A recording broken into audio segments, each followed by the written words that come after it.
اللہ تعالیٰ نے قرآن مجید میں ارشاد فرمایا کہ الأخلاء یومئذ بعضهم لبعض عدو إلا المتقین۔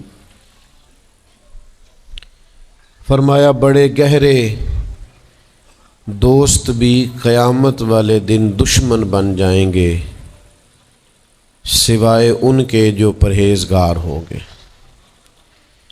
پرہیزگار لوگوں کی دوستیاں قیامت والے دن بھی قائم رہیں گی، باقی جو گہرے ترین دوست ہوں گے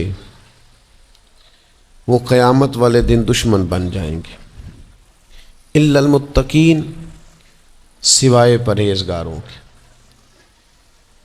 دنیا میں آپ کو کوئی شخص ایسا نہیں ملے گا جس کا کوئی دوست نہ ہو، اور وہ لوگ بھی بڑی کثرت سے ملیں گے جو دوستوں کا شکوہ بہت کرتے ہیں۔ دوستیاں لگانا، دوست بنانا، تعلقات استوار کرنا یہ منع نہیں، شرط یہ ہے کہ دوستی اللہ تعالیٰ کی رضا کے لیے لگائی جائے۔ ہمارے ہاں جتنی تیزی کے ساتھ دوستیاں لگتی ہیں اس سے زیادہ تیزی کے ساتھ دوستیاں ٹوٹ جاتی ہیں۔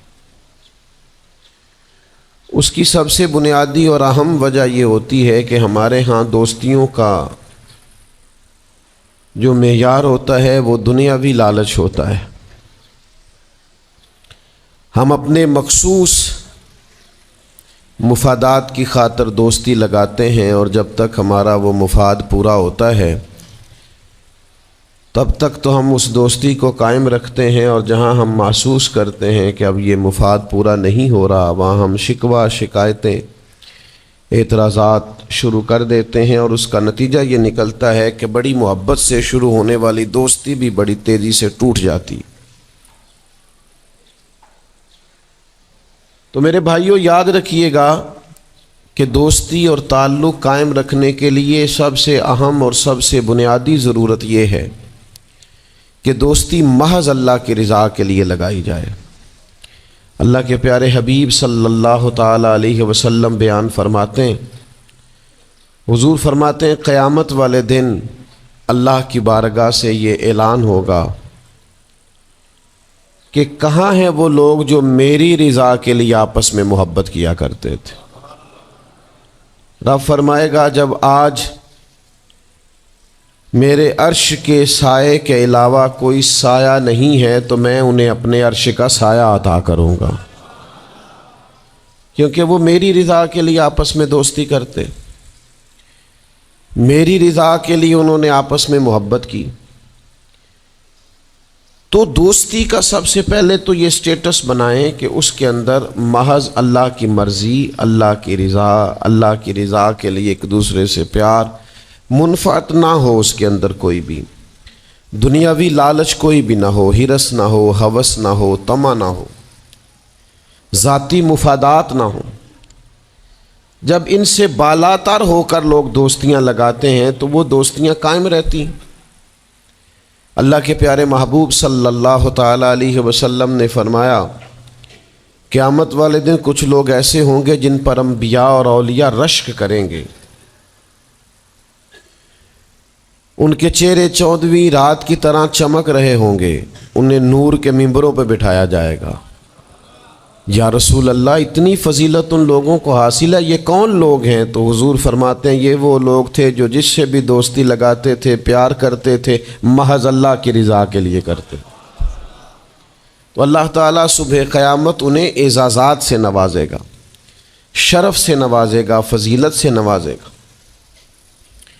دوسری بات یہ ہے کہ دوستی کب قائم رہتی ہے؟ دوستی تب قائم رہتی ہے جب ہم دوستوں سے زیادہ امیدیں نہ لگائیں، انسانوں کو انسان ہی سمجھیں، ان سے بہت لمبی اور وسیع امیدیں لگا لینا اور بڑے وسیع مطالبات کرنا اور بڑی لمبی چوڑے تقاضے دوستوں سے کرنا۔ میں اکثر دوستوں کی خدمت میں یہ گزارش کیا کرتا ہوں کہ اپنے دوستوں سے کوئی مطالبہ کر کے انہیں آزمائش میں نہ ڈالو۔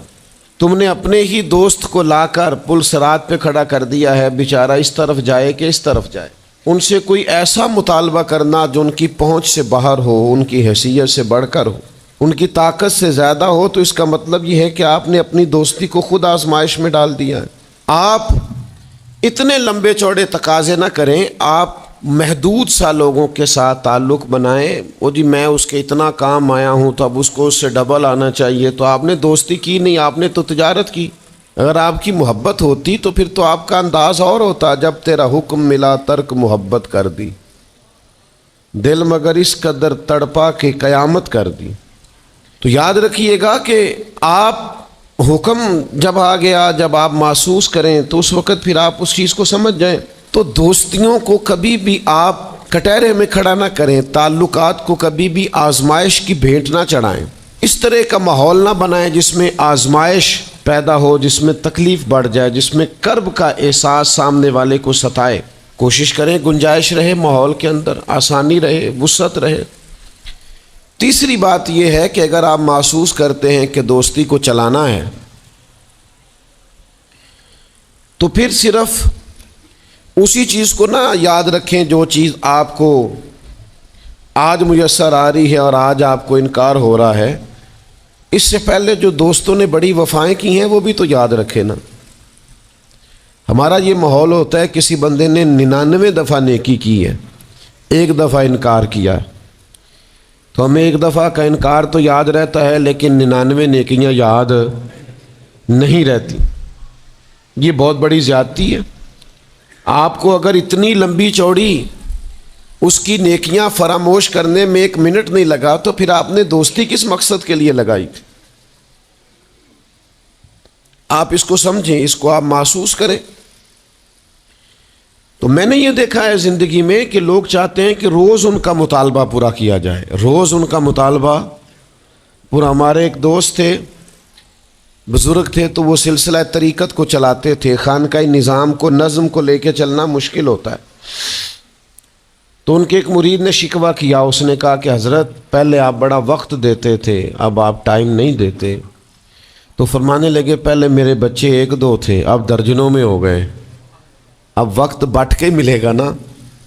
والد پہلے ایک پر توجہ دیتا ہے، بچے 4 ہو جائیں تو ٹائم تقسیم، بات کی سمجھ آ رہی ہے؟ تو وقت تقسیم ہو کے ملے گا نا جب بچے بڑھ جاتے ہیں۔ اور فرمانے لگے ابھی تو میرے سمجھ لو 10-15 بچے ہیں، تو جب پوتے نواسے نواسیاں ہو گئے تو یہ اور زیادہ بٹ جائے گا، پھر اس میں اور زیادہ تقسیم کار ہو جائے گی۔ تو پھر اس طرح کر کے ماحول میں تقسیم ہو جاتی، اور یہ ہوتا ہے، یہ ایک صورت ہے۔ آپ دیکھیے نا، کبھی ایسا بھی ٹائم تھا حجر اسود پر کہ اس کو ہاتھ لگا کے آپ چوم لیتے تھے، اور ڈھیروں وقت صحابہ اس پر چہرے رکھ کے رویا کرتے تھے۔ پھر ایسا وقت آیا کہ چھڑی لگا لو بھائی، چھڑی لگا کے پیچھے ہٹ جاؤ، اور اب ایسا ٹائم ہے کہ آپ دور سے استلام کر لیں۔ اب اگر آپ کہیں کہ مسلمان دیکھو جی حجر اسود کو تو ہاتھ لگانے کا موقع ہی نہیں مل رہا، تو بھئی نبی پاک نے تو فرمایا میں قیامت والے دن کثرت امت پر فخر کروں گا کہ میری امت زیادہ ہے۔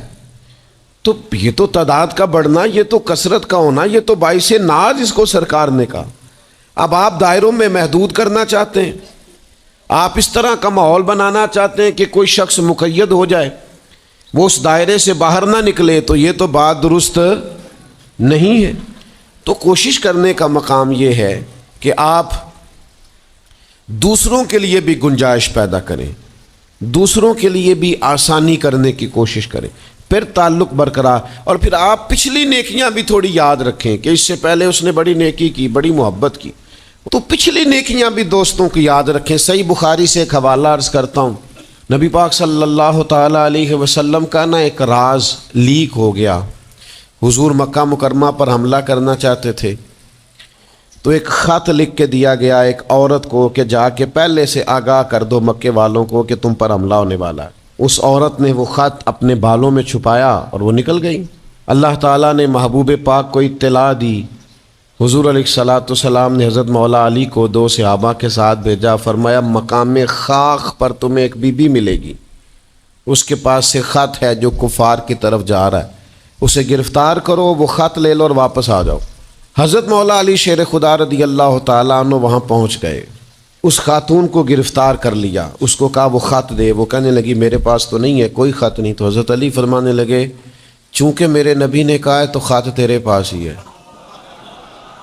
ہاں ساڈے نبی دی زبان ساڈے واسطے قرآن، وہ زبان جس کو سب کن کی کنجی کہیں، اس کی نافذ حکومت پہ لاکھوں سے۔ خط تیرے پاس ہے، آپ نے تلوار نکال لی، فرمایا نکالتی ہے کہ نہیں؟ اس نے بال کھولے، خط نکال دیا۔ وہ خط جب کھولا تو خط لکھا تھا حضرت حاتم بن ابی بلتع رضی اللہ تعالیٰ عنہ، بدری صحابی ہیں۔ وہ خط لے کے آ گئے، نبی پاک کی بارگاہ میں پیش کیا۔ حضور نے خط کھولا، حضرت عمر کہنے لگے مجھے اجازت دے میں اس کی گردن کاٹوں، اس نے ہمارا راز فاش کیا ہے۔ کتنی بڑی بات ہے۔ قرآن مجید کی سورہ ممتحنہ اس وقت نازل ہوئی تھی جب یہ واقعہ ہوا تھا۔ اللہ کے حبیب علیہ السلام نے فرمایا عمر ٹھہر جا، اتنی جلدی نہ کر، اس بندے کی وفات تو دیکھ، یہ بدر میں بھی تلوار لے کے ہمارے ساتھ گیا تھا، بدری صحابی ہے، اس کی وہ بات یاد رکھ کہ بدر کے مقام پر جب کہ بڑا مشکل تھا کافروں کے سامنے کھڑا ہونا، ان کی 1000 تعداد تھی اور مسلمان بڑی عددی طور پر اس کثرت کا شکار نہیں تھے، صرف 313 تھے۔ اس موقع پر ان کے ساتھ کھڑا ہونا کوئی آسان نہیں تھا، لیکن یہ پھر بھی ہمارے ساتھ گئے تھے۔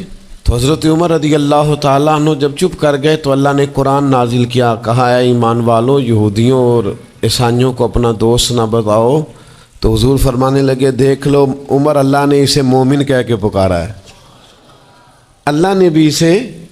اب نبی کریم نے فرمایا بتاؤ یہ تم نے کیا کیا؟ تو عرض کی یا رسول اللہ صلی اللہ علیہ وسلم آپ میرا ظاہر باطن جانتے ہیں، جتنے بھی یہاں سے لوگ ہجرت کر کے مکے سے آئے ہیں نا، ان کا کوئی نہ کوئی رشتہ دار مکے میں ہے جو ان کے رشتہ داروں کا، بال بچوں کا، گھر والوں کا دھیان رکھتا، میرا وہاں کوئی بھی نہیں۔ اور مجھے پتا تھا آپ نے حملے کا ارادہ کر لیا ہے تو انشاءاللہ کامیابی اللہ نے مسلمانوں کو ہی دینی ہے، وہ کر کچھ نہیں سکتے۔ میں ان پر ایک احسان کرنا چاہتا تھا تاکہ وہ میرے بچوں کا اور میرے پیچھے گھر والوں کا تھوڑا خیال رکھیں، اتنی سی میری خواہش تھی۔ میرے نبی کریم نے ان کا عذر قبول کر لیا، فرمایا ٹھیک ہے آپ جو کہہ رہے ہیں بات ایسے ہی ہے، آپ کو اسلام کو نقصان نہیں پہنچانا چاہتے، آپ یہ چاہتے تھے کہ کوئی ایک نیکی ان پہ کر دی جائے تاکہ وہ آپ کے، تو اتنی بڑی بظاہر بات تھی لیکن حضور نے قبول کر لی۔ معنی کیا ہے کہ دوستوں کی پچھلی نیکیاں بھی یاد رکھنی چاہیے، ان کی پچھلی بھی خوبیوں اور پچھلے بھی معاملات کو تھوڑا یاد رکھنا چاہیے۔ ہم کیا کرتے ہیں؟ ہم کہتے ہیں جی اب وہ یہ نہیں کر رہا، بھئی تب کر رہا تھا نا، تو تب کی یاد کر لو، تب کی یاد رکھ لو، اس وقت کی آپ خیال کر لیں۔ ہم کیا کرتے ہیں؟ ہم 99 دفعہ کسی نے نیکی کی ہے تو ہم کہتے ہیں 100/100 چاہیے، آج بھی یہ کرے گا تو پھر تو قابل قبول ہے۔ تو اس سے کیا ہوتا ہے؟ اس سے تکلف پیدا ہوتا ہے، ایک آدمی روز کیسے نیکی کر سکتا ہے؟ چوتھی بات یہ ہے اگر ہم چاہتے ہیں دوستیاں نبھیں تو اسلام کا ایک حسن ہے کہ اسلام دین اعتدال ہے۔ اسلام کہتا ہے چلو ہی ذرا معتدل ہو کے، پہلے ہی ذرا تھوڑا سا احتیاط سے چلو۔ ہم جب کسی بندے کے اوپر فدا ہوتے ہیں تو پھر پورے ہی فدا ہوتے ہیں، پھر تو جناب یہ بھی تیرا ہے، یہ بھی تیرا ہے، یہ بھی تیرا ہے، اور جب بعد میں لڑائی ہوتی ہے تو چائے کی پیالیوں کا بھی حساب کرتے ہیں کہ وہ جو وہاں جاتے ہوئے چائے پی تھی نا اس کے پیسے بھی میں نے دیے تھے، لہذا وہ بھی میرے بنتے ہیں واپس کر۔ کورے ورک کتاب نہیں ہوندے، پتھر دل گلاب نہیں ہوندے، اور سجنا پہلوں ہی سوچ کے لائیں پھر یاراں نال حساب نہیں ہوندے۔ آپ سوچ سمجھ کے دوستی لگائیں، تعلقات کو سوچ سمجھ کے لے کے آگے چلیں۔ نبی پاک صلی اللہ علیہ وسلم نے فرمایا وقفے سے ملا کرو محبت بڑھتی ہے، تھوڑا نا وقفے سے ملا کرو، اس سے محبت بڑھے گی۔ یہ جو بہت وارفتگی ہے نا، بہت وارفتگی ہے، بہت جوش ہے، تو اس کا نتیجہ یہ نکلتا ہے کہ جتنی زور سے گیند دیوار سے لگتی ہے پھر اتنی زور سے ہی گیند واپس آتی ہے، اس کے نتائج ٹھیک نہیں نکلتے۔ تو عرض یہ کرنا چاہتا ہوں کہ اعتدال میں رہیں، معتدل رہیں، آپ اس حد سے تجاوز ہی نہ کریں۔ میرے پاس یہاں ایک دوست آئے تو مجھے کہنے لگے جی میرا دوست بڑا اچھا تھا، بڑا نائس تھا، بڑا بہترین تھا، بڑا پیارا تھا، میرے ایک دوسرے دوست نے اسے خراب کر دیا۔ تو میں نے کہا وہ دوسرا دوست میں سمجھا نہیں. کہنے لگے یہ میرا پرانا دوست تھا جس نے اسے خراب کیا, اور جسے کیا ہے وہ نیا تھا 2-4 سال کا. اس کی میں نے دوستی لگائی تھی, اب وہ دونوں ڈائریکٹ ہو گئے اور مجھے انہوں نے بیچ میں سے نکال دیا ہے. تو میں نے کہا یہ تو اکثر ہوتا ہے, پہلی دفعہ تو نہیں ہوا, اس طرح تو ڈھیر دفعہ ہوتا ہے. کہنے لگے میں کروں کیا, میں نے بڑا شور کیا ہے, ان کو اپنے احسان بھی یاد کرائیں پر وہ مانتے نہیں. میں نے کہا اب حل ہے نا, تھوڑا چپ کر جا کچھ عرصے کے لیے, تھوڑی خاموشی اختیار کر. جو چپ کر جاتا ہے وہ بھی بچ جاتا ہے. اگر تم چاہتے ہو کہ یہ دوستی پھر سے بحال ہو جائے تو زیادہ شکوے نہ کرو, زیادہ شکایتیں. ہم بعض اوقات اعتراضات اتنے کر بیٹھتے ہیں, شکوے اتنے کر بیٹھتے ہیں, اپنی زبان سے باتیں اتنی نکال بیٹھتے ہیں کہ دوبارہ پھر دوستی کا بحال ہونا ممکن ہے. ایک حدیث یاد رکھیں گے اگر سناؤں آپ کو تو. نبی پاک صلی اللہ تعالیٰ علیہ وسلم نے فرمایا کسی سے دشمنی بھی کرو تو اعتدال سے کرو, ہو سکتا ہے کل کو وہ تمہارا دوست بن جائے. اور فرمایا کسی سے دوستی بھی کرو تو اعتدال سے کرو, ہو سکتا ہے کل یہ دشمن بن جائے. دوستی اور دشمنی میں یہ جامع ترمذی میں حدیث, اعتدال کا رستہ نہ چھوڑو, معتدل رہو. سارے راز ہی دے بیٹھنا, ساری باتیں پہلے کر لینا اور اعتراض کرنا, اب تو شکوے بھی پھر سارے ہی کر لینا. دوست کو اس کی کمزوریوں کا بھی پتہ ہوتا ہے, وہ ساری کمزوریاں بھی اس کی بیان کر لینا, اس کو بھی بتانا, اس کو بھی بتانا, اس سے بھی ذکر کرنا. تو یہ انداز درست نہیں ہے. آپ معتدل انداز میں دوستی لگائیں, اعتدال کے ساتھ چلیں, شکوے زیادہ نہ کریں, اعتراض زیادہ نہ کریں. وہ بے وفا ہی صحیح پھر بھی یار اپنا, چلو اس میں کمی ہے, وہ اس میں بے وفائی ہے, پر سجن تو اپنا ہے نا. تو دوستی ہماری ہے اس کے ساتھ, اس کی کمزوریوں کو چھپائیں. آپ اس معاملے پر تھوڑا سا اپنے ظرف کو کشادہ کریں, آپ تھوڑی وسعت پیدا کریں. ہم سمجھتے نہیں چیزوں کو, ہم غور نہیں کرتے, اس خاص انداز میں چیزوں کو نہیں لیتے جس انداز میں چیزوں کو لینا چاہیے. ہماری ذاتی کمزوریاں ہوتی ہیں اور ہم ان کمزوریوں کا دوسروں پہ ڈال دیتے ہیں, کہتے ہیں وہ بے وفا نکل آیا. بھئی آپ بھی حد سے زیادہ فریفتہ تھے, اب آپ ہی حد سے زیادہ اعتراض کر رہے ہیں. حضور نے فرمایا جس کی تعریف کر لو پھر دوبارہ اس پر کبھی تنقید کر جو بیٹھے ہیں, تعریف تو ختم ہو گئی بات. پھر تھوڑی چشم پوشی کرو, انسانوں میں کمیاں بھی ہوتی ہیں. تو دوستی کو صحیح طور پر آگے لے جانے کے لیے چھٹا سبق یہ ہے کہ تھوڑی سی نا عادت عیب پوشی کی بھی بنائیں. تھوڑا پردہ پوشی کا مزاج ہو تو پھر بھی ذرا دوستی آگے. سمجھ آ رہی ہے بات کی؟ تھوڑی سی نا نظر عیب پوشی والی بھی. کچھ لوگوں کی تنقید کی آنکھیں اتنی زیادہ کھلی ہوتی ہیں کہ وہ بیچارے کسی جگہ بھی تعلق نہیں رکھ سکتے. جہاں جاتے ہیں انہیں کمیاں ہی کمیاں نظر آتی ہیں, خامیاں خامیاں نظر آتی ہیں. ان کا مزاج نہیں ہوتا کسی عیب کو چھپانے کا. تو آپ جس جگہ پہ موجود ہیں, جس جگہ آپ کے تعلقات ہیں, جہاں دوستی ہے, جہاں محبت ہے, وہاں تھوڑا سا عیب پوشی کا بھی مزاج ہونا چاہیے. نبی پاک علیہ السلام نے فرمایا تو کسی مسلمان کی دنیا میں پردہ پوشی کر دے, اللہ قیامت والے دن تیری پردہ پوشی فرما دے. آپ تھوڑا سا اس کا عیب چھپا دیں, بات ختم ہو گئی. تھوڑی سی پردہ پوشی کر دیں. دیکھیں نا, ہمیں حکم دیا گیا ہے شریعت میں, کسی شخص کا انتقال ہو گیا, اب کچھ لوگ اس کے غسل میں شریک ہیں, تو ان کو حکم یہ ہے کہ اگر تم نے کوئی اچھی بات دیکھی نا, خوبی دیکھی, چہرہ کھل گیا ہے, جسم تر و تازہ ہے, تو یہ سب کو بتاؤ. اور اگر تم کچھ ایسی چیز دیکھو کہ بیماری کی وجہ سے جسم اکڑ گیا ہے یا کسی وجہ سے چہرے پہ کوئی سیاہی آ گئی, جو کسی سے ذکر نہ کرو. جانے والے کے لیے تم اچھی چیزوں کو تو بیان کرو لیکن نقائص کو کبھی بھی بیان نہ کرو. اور نبی پاک علیہ السلام نے فرمایا اذکروا محاسن موتاکم, جب تم میں سے کوئی دنیا سے چلا جائے تو اس کی اچھی اچھی باتوں کا بیان کرو, اس کی اچھی اچھی باتوں کا ذکر کرو, اس کی خیر والی باتیں ڈھونڈ کے لوگوں کو سناؤ. یہ خوبی پائی جاتی تھی, یہ خوبی پائی جاتی تھی, یہ خوبی پائی جاتی. میں تھوڑے دنوں کی بات ہے, ایک جگہ پہ میں حاضر تھا, تو ایک صاحب وہاں اپنے ہی دوستوں کے کسی جھوٹ کا ذکر کر رہے تھے اور وہ کہتے ہی جا رہے تھے بڑا غلط ہے، بڑے جھوٹ بولتا ہے، بڑے جھوٹ بولتا ہے، بڑے جھوٹ بولتا ہے۔ تو ایک آدھ دفعہ میں نے ان سے کہا کہ چلیں چھوڑیں، کوئی اور موضوع بھی ڈسکس کریں۔ پھر انہوں نے کہا جی وہ بے وفا بھی بڑا ہے، مطلب پرست بھی بڑا ہے۔ پھر میں نے کہا چلیں کوئی اور موضوع بھی چھیڑیں۔ انہوں نے کہا نہیں جی وہ بندہ ہی بڑا غلط ہے۔ میں نے ان سے کہا ایک بات کروں؟ کہنے لگے کر لے۔ میں نے کہا آپ کو اس سے پیار بڑا ہے۔ کہنے لگے وہ کیسے؟ میں نے کہا آپ اس کا موضوع چھوڑنے کو تیار ہی نہیں۔ یہ جو آپ شکوہ کر رہے ہیں نا، اس کو نچوڑے نا تو اس کے اندر سے محبت چھلکتی ہے۔ آپ اس کا موضوع چھوڑنے کو تیار، یہ جو ہر بات پہ اب کبھی آپ کہتے ہیں جھوٹا بڑا ہے، کبھی کہتے ہیں بدعہد بڑا ہے، کبھی آپ کہتے ہیں وہ مطلب پرست بڑا ہے، تو 3-4 دفعہ آپ سے کہا موضوع بدل دیں تو نہیں نہ بدل رہے۔ اس کا مطلب یہ ہے کہ آپ کو اس شخص سے محبت۔ تو یہ جو آپ شکوے کر رہے ہیں نا بار بار، اسے بھی نچوڑیں تو اس کے اندر سے محبت چھلک رہی ہے۔ وہ جو باپ بار بار کہتا ہے نا فلانا منڈا میرا بڑا نافرمان ہے، تو اصل میں والد کو پیار ہوتا ہے۔ وہ بار بار جو اس کا ذکر کرتا ہے، بار بار لوگوں کے سامنے، اچھا بچہ کہہ رہا ہوتا ہے مجھے بدنام کر رہے ہیں، یہ دیکھیں جی بار بار ہر جگہ سے یہ میری شکایتیں کرتے ہیں۔ تو اصل بات کیا ہوتی ہے؟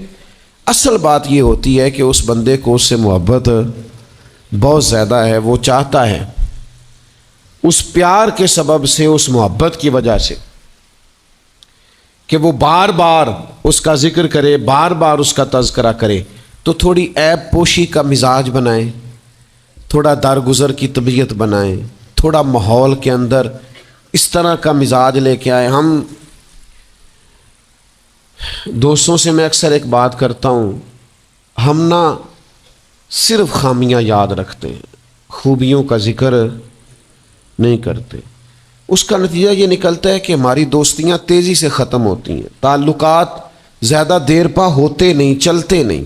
ہمیں کرنا یہ ہے کہ ہمیں اللہ کی رضا کے لیے دوستی کرنی، اللہ کی رضا کے لیے لوگوں سے پیار کرنا، اللہ کی رضا کے لیے اللہ کے بندوں کی باتیں سننی، اللہ کی مخلوق سمجھ کے لوگوں کی خوبیاں دیکھنی، اللہ کے بندے سمجھ کے ان کے اندر پائی جانے والی باتوں کو ہم نے اخذ کرنا۔ اگر ہم تعلقات میں لالچ لائیں گے، ذاتیات لائیں گے، زیادہ امیدیں لگائیں گے، اس کا نتیجہ ٹھیک۔ ایک بزرگ غریب تھے پھر امیر ہو گئے، تو کسی نے ان کو مبارک دی کہ بڑی بات ہے آپ کو اللہ نے بڑے پیسے دیے ہیں، تو فرمانے لگے یار پہلے جو یار تھا وہ میرا دوست تھا، اب تو ڈھیر سارے لوگ میری جیب کے دوست ہیں، اب تو جیب کا رشتہ ہو گیا ہے لوگوں کا، ڈھیر سارے لوگوں کا۔ تو دوستیوں میں اخلاص لائیں، خلوص لائیں، ساری زندگی یہ طے کریں کہ میں نے دوست کے کام آنا ہے، پر میں نے دوست کو کام کہنا نہیں، میں نے اس کی خدمت کرنی ہے لیکن کبھی اسے اپنی خدمت کے لیے مجبور، جس حد تک ہو سکے اس کی مدد کرنی ہے لیکن کبھی اسے اس تکلیف میں ڈالنا، یہ مزاج پیدا کریں۔ آپ کو اس دوستی میں روحانیت محسوس ہوگی، اس تعلق کے اندر آپ کو ٹھنڈک محسوس ہوگی۔ لیکن جب شائبہ ایک نقطے کا بھی ذاتی لالچ کا آ جائے گا نا، پھر اس میں ٹھنڈک نہیں رہے گی، اس میں وہ خوبی نہیں رہے گی جو کہ ہونی چاہیے۔ اللہ تعالی ہمیں سمجھنے کی توفیق دے۔